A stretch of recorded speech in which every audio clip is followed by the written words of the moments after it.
Hello, today we're talking about behavioral characteristics of autism. Sometimes people with autism have behavioral problems because they're trying to communicate something or cope with their environment. Other times they may be sensitive to different types of things, like things they see or smell or hear or taste, and this causes discomfort, and then they may have outbursts.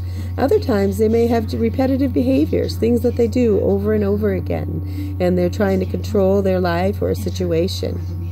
I have a student in my classroom who has repetitive behaviors, and when he has a pencil, he likes it to be in his hand and moving it through the air and around his face, and he likes to be walking around with it. This is dangerous, so we've offered him to be able to keep his pencil, that he has to be sitting with it at his workstation. And if he's sitting with it and working and doing the right thing, then he's allowed to have his pencil there. This seems to be working, and he's able to get more work done. I have a student who has trouble with schedules. He's very rigid around his schedule, and he wants to know what's coming all the time. So we've created a personal schedule for him where he is able to fill in the schedule himself with cards and pictures, and it shows him options that he can choose the order of the activities of the morning and maybe even the number of them. He's able to schedule in his own breaks with a break card, and we're able to put in an upside down card if there's an upside down thing going to happen that day, perhaps an event or a fire drill or an assembly. If he knows it's coming, he's able to transition to that more easily than if it was a surprise. I have a student who has a high intense focus on things, and one of the things that he's highly focused on is DJ and DJ equipment. So when he is focused on DJs in his mind or with pictures of the computer, he can't get his work done. So we got a DJ ball and offered him that when his morning work is finished, that he is able to use the DJ ball during our break. So he's able to play the DJ ball with some music while the rest of the students are enjoying their break as well. This way he's able to know that that's coming, finish his work, and then be able to also have his DJ equipment. I have another student who doesn't really like to hear verbal directions. So he doesn't like to hear line up, sit down, or whatever the next direction might be. So we created picture cards.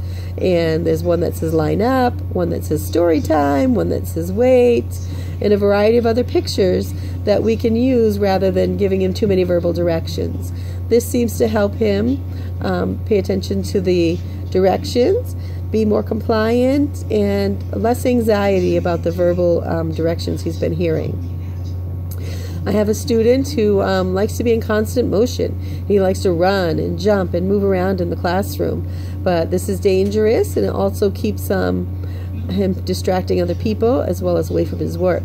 So in our sensory station, we've created a couple of hula hoop spaces. The hula hoops stay on the floor, and he can go in and he can run and jump and hop inside them and get all those wiggles out for when he's ready to go back to his seat.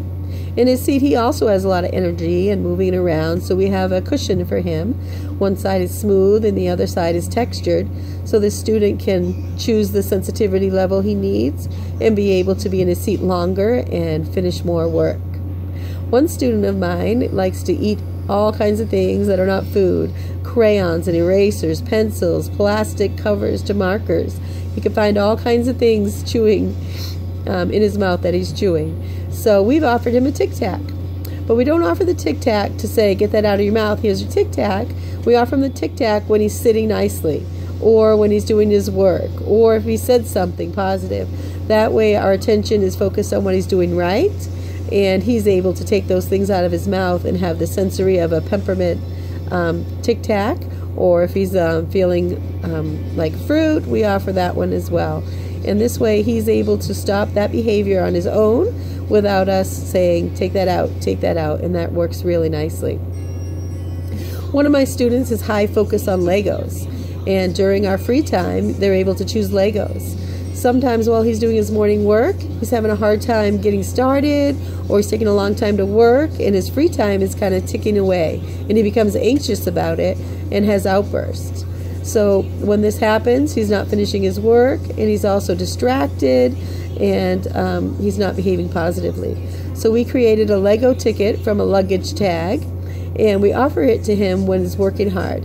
And when he's becoming anxious, saying, I'm not going to be able to play, and we can say to him, if you're playing nicely, if you're working nicely, then you can have a Lego ticket, and that way you can have extra Lego time, or some free time with it if free time is over. And that's helped him finish his work and be able to concentrate on that more. So these are some of the behaviors that I've noticed in my classroom, some of the strategies that we've been able to use. And I hope you've been able to get some interesting information and find maybe a couple strategies that might work for you. Thank you so much for listening.